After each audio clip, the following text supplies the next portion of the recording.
Donc, ouais, ce soir, thème bourse. Et donc, François, qui va nous parler de ça, membre du mastermind, comme vous le savez, je pense, pour la plupart. Donc, François, vas-y, on t'écoute. Bon, merci William. Eh bien, écoute, voilà, on va démarrer. Ce que je vous propose, les amis, c'est qu'on puisse euh, dérouler pendant 25 minutes. Euh, voilà, je vais essayer de tenir dans les 25 minutes qui nous restent pour faire après vraiment un jeu de questions-réponses. Euh, il y avait un autre titre qui était beaucoup plus putaclic, mais vous l'aurez juste après. Voilà, le principe, c'est que vous sachiez qu'on peut faire du revenu passif important grâce au Forex, en toute simplicité et en gagnant du temps. C'est quand même deux éléments extrêmement importants. Et on va voir dans quelques secondes. Voilà, alors normalement, vous devriez me voir. Je ne sais pas si c'est bien le cas. Ouais, je suis là, je suis pas Oui, là. Bon, oui, oui. super. Donc ça marche. Merci William, parce qu'on a fait un petit test ce matin, je n'étais pas trop sûr. Voilà, bon, je passe rapidement là-dessus parce que on va pas trop bouffer de temps sur le voilà, principe. Voilà, je suis business coach de métier depuis 13 ans, après avoir parcouru un certain nombre d'entreprises. Voilà, je réside en Suisse, je suis grand-père et ça m'occupe pas mal de temps et j'adore ça. Et j'ai réussi donc à associer mon métier de business coach à la notion de revenu passif. C'est pour ça que je le marquais. Pourquoi? Parce qu'un jour, un maître à penser dans le coaching m'a dit un coach qui a peur de perdre un client est un mauvais coach. Et c'est pas faux. C'est-à-dire que tant qu'un client, enfin un coach d'affaires comme moi, pouvait être sensible à la possibilité de perdre un client, forcément, on sait que ça a des conséquences sur son revenu. Et psychologiquement, eh bien, on peut avoir une faille dans le raisonnement et dans l'expression qu'on peut avoir avec son client et du coup faire preuve parfois de complaisance et pas seulement de bienveillance, ce qui est un problème évidemment pour exercer sereinement son métier et le faire bien dans les règles de l'art. Voilà, vous avez un petit QR code à droite, ceux qui ont déjà sauté sur leur téléphone, vous allez récupérer ma fiche avec toutes mes coordonnées pour ceux qui ne l'auraient pas. Je salue quand même au passage Pierre, Lilian et tous ceux que je connais de la bande. En dessous, vous avez les petits logos. Ces petits logos, s'ils vous parlent, c'est qu'on a des points communs, mais on passe pas plus de temps là-dessus. Vous reviendrez sur le replay si vous avez besoin. Et donc, le titre putaclic que j'avais prévu, si j'étais intervenu en live à Barcelone, ce qui était un pré-projet qu'on avait eu, et finalement, Cédric et William ont préféré me faire intervenir sur une soirée comme ça. Bon, eh bien, c'était pourquoi il ne faut surtout pas trader le Forex. C'était pour présenter voilà, le truc d'une façon autre. Et évidemment, c'est pas complètement faux. Pourquoi il faut pas surtout, enfin, il faut surtout pas trader le Forex? Pourquoi? Parce que le Forex, c'est le chaos. Voilà, je termine par la dernière ligne. C'est le chaos, c'est des éléments de la financiosphère. La financiosphère, bah, c'est comme l'Amazon, c'est puissant, ça va vite, il y a des piranhas, c'est compliqué, c'est plutôt hostile. Voilà, 47 000 milliards de dollars échangés chaque jour sur cette financiosphère, donc commodities, hein, valeurs agricoles, métaux, énergie, voilà, les indices, les actions. Donc le Forex à lui seul représente déjà 8 700 milliards par jour. Je ne sais pas si vous vous rendez compte des volumes que ça représente, hein, 3 fois le PIB annuel de la France s'échange chaque jour sur le Forex. Bon, c'est quand même pas neutre. Et rien que la paire euro-dollar, qui est la star du Forex, évidemment, puisque c'est les marchés monétaires sont les plus forts sont sur l'euro et sur le dollar, enfin le dollar d'abord et l'euro ensuite, c'est 2300 milliards par jour, c'est-à-dire que chaque minute qui passe, il y a 1,6 milliard de dollars qui s'échangent sur cette terre-là. Voilà. Juste comprendre que c'est un truc de délire. Donc, on ne traite pas le Forex parce que c'est un milieu hostile, vraiment. Pour des tas de raisons en manuel, on regardera dans 2 secondes. Mais évidemment, l'intérêt, c'est de pouvoir le robotiser. Et c'est pour ça que vous êtes là ce soir, parce que vous avez compris que c'est ça dont on va parler.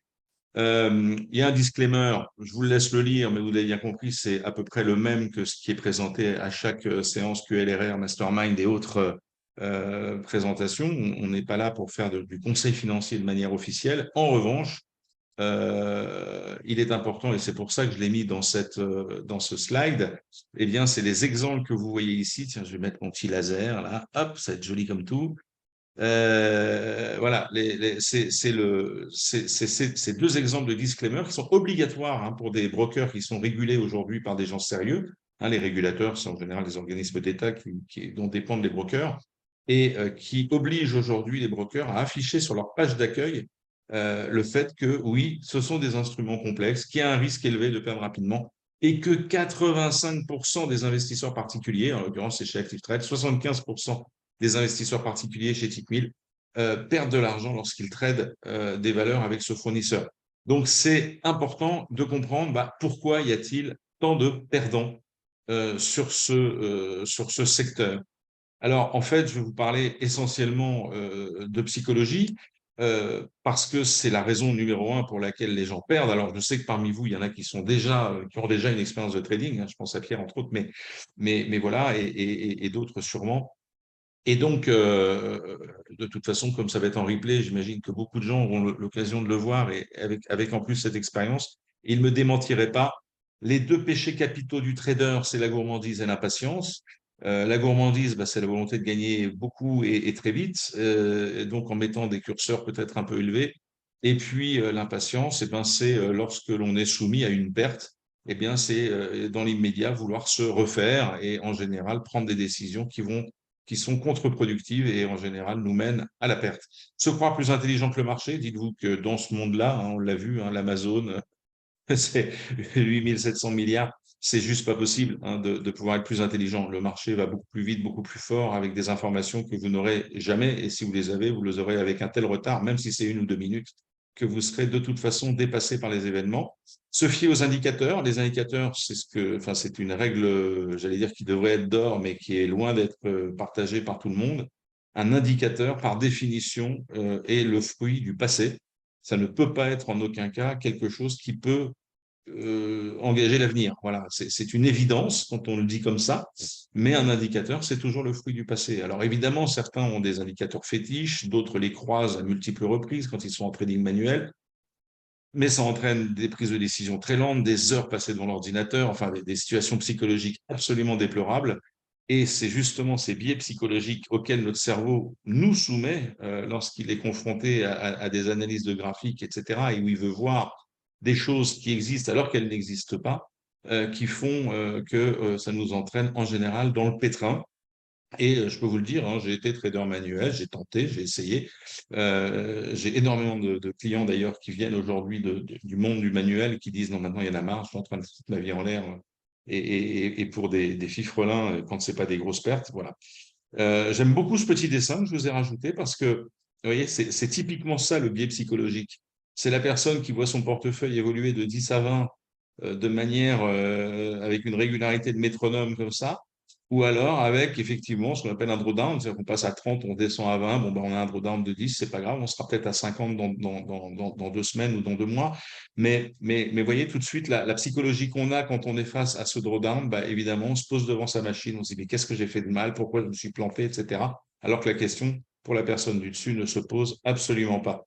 Donc la seule solution pour gagner, évidemment, c'est de laisser faire des robots. Donc, des robots de trading. Et là, on n'est pas en train de parler de trading haute fréquence, de tout ce que les banques peuvent utiliser, les institutionnels, etc., pour trader ces fameux milliards par jour.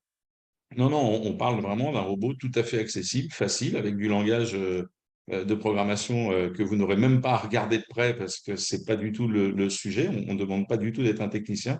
Aujourd'hui, énormément de programmeurs sur la planète et en particulier en Russie enfin les pays de l'Est sont assez friands d'informatique, vous le savez sûrement. Et donc, en général, fournissent un certain nombre de gens brillants, quelques Américains aussi, qui programment, qui sont jeunes, qui sont passionnés et qui utilisent leur talent de programmeur et de codeur pour développer des robots de trading en langage, soit enfin, en langage des plateformes qui acceptent ce genre de trucs, tel que l'exemple qu'on verra dans quelques minutes. Alors, les avantages d'un robot, c'est quoi? C'est le niveau émotionnel d'un psychopathe, hein. Zéro émotion, donc pas de jeu avec le cerveau, pas de rajout d'intelligence. Je dis bête à manger du foin, c'est pas très gentil pour le robot, mais enfin, et pour celui qui l'a programmé. Mais en tout cas, c'est pas parce qu'il va entendre ou il va craindre les élections des midterms, parce que là, est-ce que c'est Biden ou Trump qui va être élu? Qu'est-ce qui se passe le jour de la guerre voilà. Question d'ailleurs qui m'a été posée par l'un d'entre vous et que je demanderai à qui je demanderai de la reposer tout à l'heure, si ça ne le dérange pas. Voilà, le robot passe les ordres quand même à la milliseconde. C'est pas du trading haute fréquence, parce que là on est en haute fréquence, on est beaucoup plus rapide que ça encore, mais à la milliseconde, ça suffit largement pour faire ce qu'on a à faire. Il y a aucun problème. Ça fonctionne sur toutes les plages horaires Et ça, c'est très important. C'est-à-dire qu'on n'est pas couvert par notre plage horaire de marché, hein, soit marché américain, marché Europe ou marché Asie. Donc, voilà, sauf à faire les 3-8, c'est très compliqué quand on est en manuel. Le robot le fait à notre place, il n'y a aucun souci. Et évidemment, même le 1 sur 8, 1 8 sur 3 8, eh bien, laisse du temps pour s'occuper des autres piliers. Je mets un petit clin d'œil là-dessus, évidemment, puisque vous savez que pour générer les revenus et réussir sa vie et être indépendant financièrement, c'est bien de ne pas mettre tous les œufs dans le même panier. Donc, vous aurez le temps de faire de l'immobilier, de l'infopreneuriat, d'avoir un autre business à côté. Voilà. C'est le but du jeu et c'est ça que doit être la bourse dans l'absolu, ne pas passer des temps et des heures devant un ordinateur à regarder les courbes qui rendent fou et voilà, enfin, c'est bien le sujet, quoi. Alors, le robot, il faut respecter quelques règles quand même, hein, donc voilà, et qui ne sont pas forcément prenantes, mais qui sont importantes. D'abord, un robot ne travaille pas plus seul que les indicateurs tout à l'heure pouvaient être des bons indicateurs. Un robot, c'est extrêmement rare qu'un robot intègre suffisamment de variables pour pouvoir générer un revenu significatif sans risque de perte significative aussi. Donc, il est mieux d'avoir des robots qui font des tout petits revenus et donc peut-être des toutes petites pertes et qui soient associés à un groupe de robots.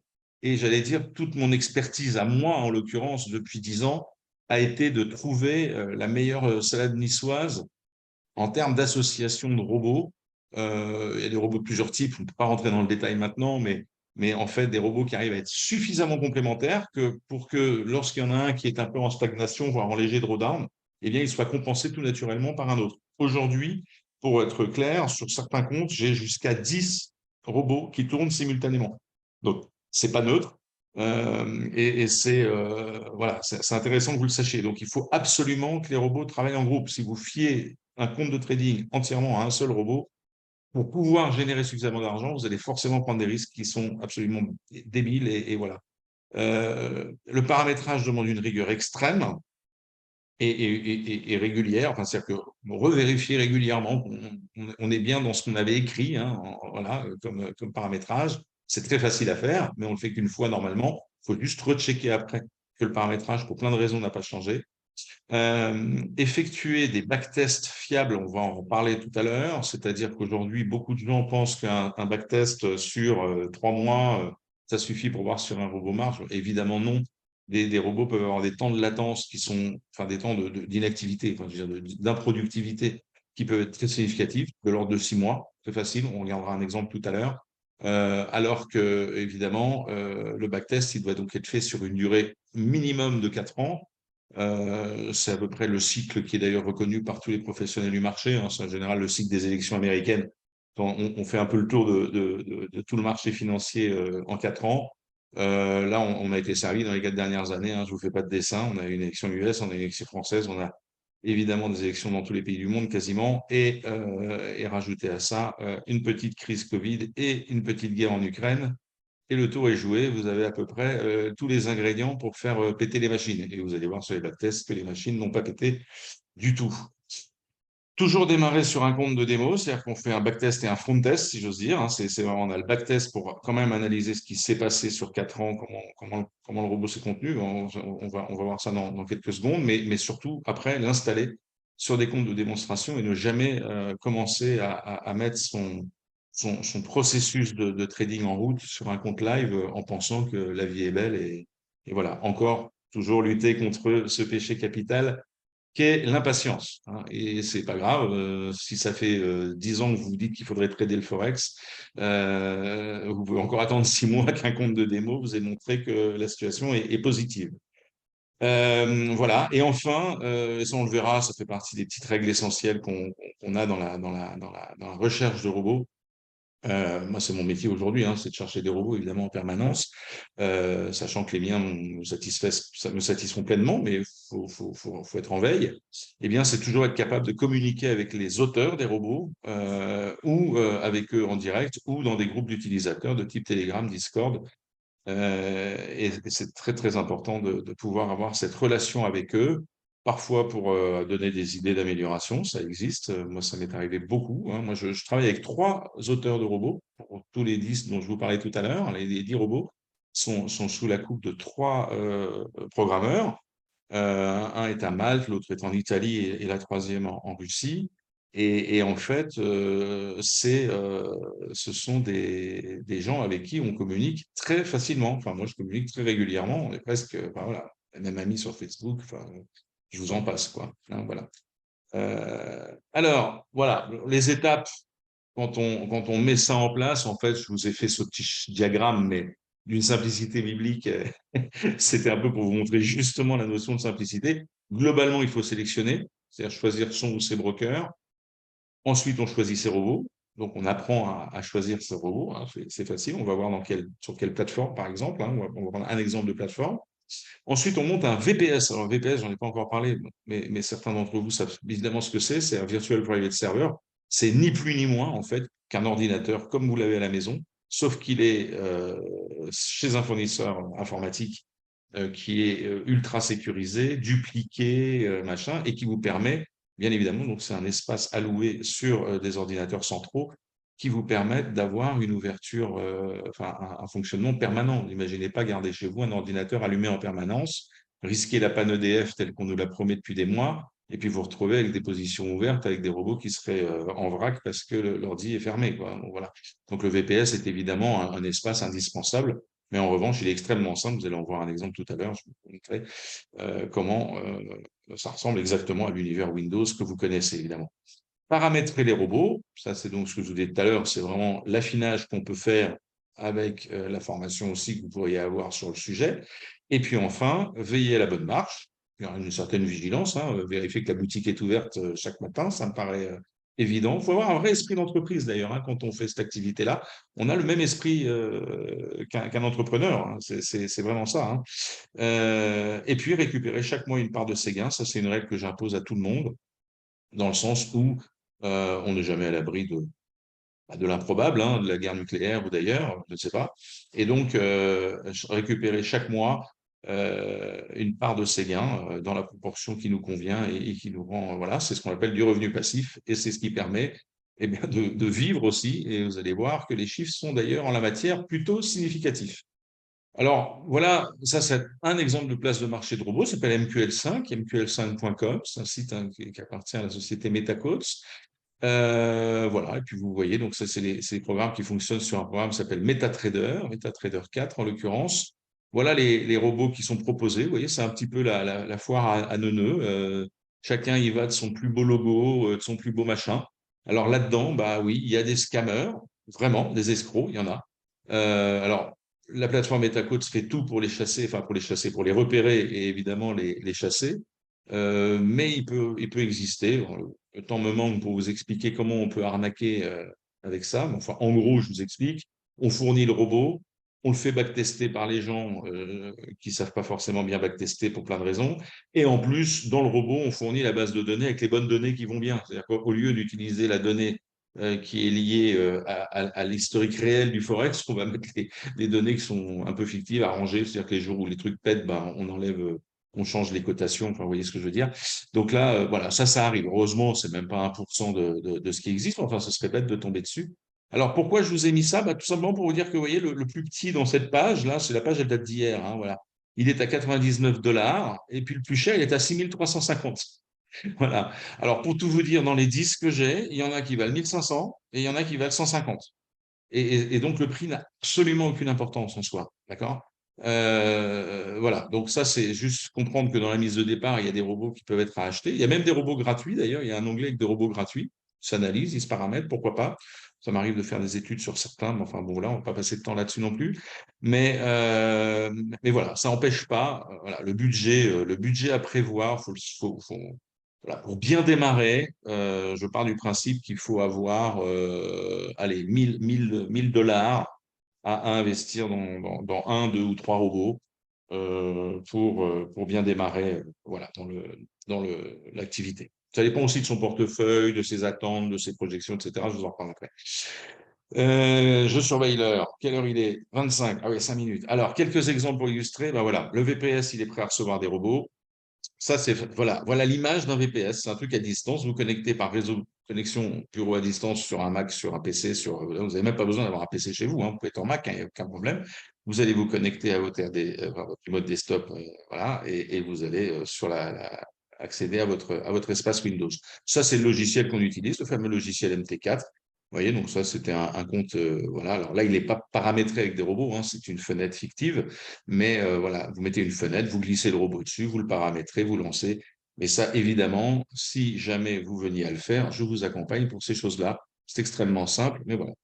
Alors, qu'est-ce que ça veut dire? Un backtest 4 ans, c'est ça. Ça, c'est avec seulement 8 robots de mémoire. Voilà, c'est ça exactement. Donc ça, c'est les 8 robots phares de l'activité. Ça, c'est un compte à 40 000 euros en janvier 2019 et qui a cette gueule-là. Voilà. Donc, en termes de stabilité et de symétrie, je peux vous dire, il n'y a pas beaucoup, même d'assurance vie, qui sont capables de vous proposer ça. Les rentabilités annuelles sont là. Je vous l'ai mis en plus gros ici pour que voilà, vous puissiez regarder tranquillement, même avec le replay, vous regarderez. Alors qu'on soit clair, hein, tout ce que je vous dis maintenant, bon, on pourra poser des questions, on ne va pas rentrer dans le détail de ça, mais je vais répondre bien sûr à vos questions. Néanmoins, sachez qu'à la dernière slide, vous pourrez prendre de nouveau mes coordonnées et de manière totalement gracieuse, bien sûr, et offerte dans le cadre de notre relation privilégiée, je vous proposerai 1 heure d'entretien pour discuter de ce que vous avez, de ce que vous avez envie, de ce que vous avez besoin. Si vous voulez aller plus loin, il n'y a aucun souci, et bien évidemment sans aucun engagement.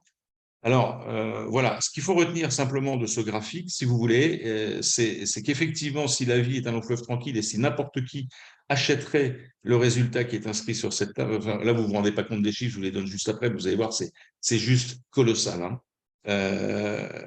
C'est qu'il y a des périodes à passer qui sont parfois compliquées. Vous voyez, quand on est là, ça ne se passe pas en 4 ans d'un seul coup d'œil. Vous voyez ce que je veux dire? C'est vraiment, vous allez avoir des périodes de latence qui peuvent durer, bah là, on voit 64 jours, bah, où le bazar ne va rien vous produire. Est-ce que vous êtes capable de rester 2 mois sans faire de chiffre d'affaires? Si vous êtes boulanger, enfin, ou si vous tenez un petit commerce dans une rue dans laquelle on va vous faire des travaux parce que la mairie a décidé de vous faire des travaux, bah oui, vous savez ce que c'est, vous avez l'habitude, et vous savez que pendant 2 mois, vous êtes obligé de serrer les dents et les fesses. Bon, eh ben, c'est exactement pareil. C'est une attitude d'entrepreneuriat et il faut tout à fait avoir cette psychologie et c'est à ça que je vous forme et accompagne. Voilà les chiffres pour vous simuler. Donc, ce chiffre de 40 000 euros de janvier 2019 qui produit, si vous preniez à chaque jour ou chaque mois la somme qui est ici, d'accord? Donc, vous voyez d'abord, première remarque, on a un mois, les fameux mois où on a serré les fesses là, qui était à moins 1877. Et vous voyez, tous les autres mois sont juste colossaux. Le mois moyen est à 5000 et des brouettes, je ne sais plus combien, 5187, vous voyez. Donc, vous voyez, c'est un truc colossal, hein. Le mois moyen à 5187 pour un portefeuille de 40 000 sans capitalisation. C'est-à-dire que là, le chiffre que vous voyez, c'est des chiffres qui sont pris et on n'utiliserait pas aucune partie du gain pour continuer à faire progresser le capital, hein. Vous avez certainement compris ce que je veux dire. Surtout ceux qui font l'immobilier, ils comprennent bien. Donc là, on est sur du taux fixe. Donc, imaginez la même chose en prélevant 30% du résultat chaque mois ou 50%, capitalisé à la fin des 4 ans. Voilà. Donc ça, c'est la bonne nouvelle derrière ces chiffres, c'est que non seulement ces chiffres sont colossaux, mais en plus, évidemment, en 4 ans de temps, vous pouvez faire des performances qui vont bien au-delà de ce que vous pouvez avoir comme revenu passif, justement, avec un seul bien immobilier ou autre chose. Donc, d'où l'importance de multiplier les sources de revenus passifs. Allez, parce que je vous l'avais promis dans le Discord, je vous avais dit que je vous ferais deux exemples de track record. Là, vous en avez un. Moi, je n'ai pas pris les meilleurs, hein. On est tous à peu près pareil. Ça, c'est un client qui avait 40 000 euros d'ailleurs début janvier, mais qui a pris 10 000 euros en cours d'année parce qu'il avait un investissement immobilier à faire précisément. Donc, il a récupéré 10 000 euros. Et vous voyez qu'il est de nouveau à ses 40 851. Ça veut dire que sur l'année qui vient de s'écouler, depuis le 3 janvier 2022, il a fait 44%. Lui, pour tout vous dire, là, il a 2 robots. Vous voyez, donc, c'est pas n'importe quoi. Ça, le chiffre est d'hier matin, hein. C'était hier matin, on était le 10 janvier, voilà, c'est ça. Donc, c'est vraiment voilà, c'est un exemple classique. On voit, il y a des moments où il a effectivement dû serrer les fesses, il y a eu des ascenseurs émotionnels. Ouais, j'ai dû gérer ça avec lui de temps en temps. Oh là là, François, t'es sûr que. Oh, ouais, bah oui, oui, ça va aller. Là, au mois de juillet, bon, il était parti en vacances, ça allait mieux, mais quand même. Enfin, bon, et vous voyez que là, dès le début septembre, en fait, l'affaire était revenue et aujourd'hui, le mois d'août n'est plus qu'un souvenir. Enfin, le mois de juillet n'est plus qu'un souvenir. Donc, vous voyez, c'est des. Voilà, il faut passer par ces étapes-là. Mais en aucun cas, il a mis son compte en péril de manière gravissime. Vous voyez que le drawdown est de 6%. Les gens ne savent pas forcément ce que c'est qu'un drawdown. C'est la variation maximum qu'il y a entre la balance la plus haute jamais atteinte et le stade où on en est. Donc, ça veut dire que s'il était à 100, il est tombé à 94. Et puis, il est revenu là à 120. C'est un peu le principe. Donc, ça, c'est voilà, c'est un premier track record. Le deuxième, il est plus récent. Là, celui-là, avec une salade niçoise un petit peu plus importante et qui fait que bah, là, il a commencé le 3 août, ce client. 50 000, on est à 71 000, c'est ça, 71 000, donc 43% depuis le 3 août jusqu'au 10 janvier. Enfin voilà, c'était le 5 ici, donc on est bien le 10. C'était le même compte hier, voilà, que j'avais sorti rien que pour vous. Voilà. Donc quelques éléments de réflexion avant qu'on passe aux questions. Vous pouvez vous créer un revenu passif à partir d'un capital cash qui ne dépasse pas le montant apporté pour une occasion immobilière. C'est juste pour faire une parallèle, attention, je dis surtout pas qu'un pilier est meilleur qu'un autre. C'est le mien, donc forcément, je sais ce que je mets en parallèle, en perspective. Donc, une acquisition immobilière, vous avez des apports perso, maintenant ça devient quand même de plus en plus courant, des droits de mutation, des frais de courtage, de banque, etc. Quand on fait le cumul de ça, des travaux, etc. Donc, quand vous dites aujourd'hui, bah, j'ai 40 000 euros à mettre quelque part, bah, si j'ai effectivement un deuxième bifton de 40 000, voilà. Alors, je vous donne 40 000, c'est une bonne base. Hein, on y reviendra sûrement dans vos questions. Je suis sûr que vous allez me la poser. Deuxièmement, et c'est très important, c'est que votre capital n'est jamais bloqué. Il reste totalement liquide. Donc, c'est une véritable sécurité en cas de coup dur familial ou autre, santé, machin, etc. Bon, vous savez que vous pouvez de toute façon retirer l'argent, il n'y a, pas de souci. Et vous avez vu qu'au pire, le drawdown, il est de 4, 5, 6%. Ça serait vraiment voilà, ça serait le comble de devoir sortir à ce moment-là. Mais au pire, voilà, vous perdez 5%. C'est moins pire que certaines assurances vie l'an dernier. Hein. Les profits sont perceptibles dès les tout premiers mois, c'est-à-dire qu'on est sur une échelle de temps court. Hein. On n'est pas comme dans l'immobilier où on se fait des travaux, des machins, des trucs aussi avec voilà, des perspectives de gains qui peuvent être inscrites dans une durée plus longue, même si effectivement au final, au bout de 20 ans, un investissement immobilier peut être extrêmement bénéfique aussi. Hein, j'ai rien à dire encore. Et puis, une simple vigilance à garantir, mais par contre, vous ne serez dérangé par personne. Donc, pas de chasse d'eau qui fuit, pas de lampe à changer dans les parties communes, et je vous en passe. Mais bon, je vous rassure, j'ai de l'immobilier quand même, hein, donc non plus. Je connais un peu ce quotidien. Voilà, et donc ça vous laisse quand même plein de temps pour les autres projets, puisque vous mangez pas plus de temps que ça. Donc voilà, donc pour aller plus loin, je vous disais, conversation personnalisée, vous allez dans Calendly François Sanson.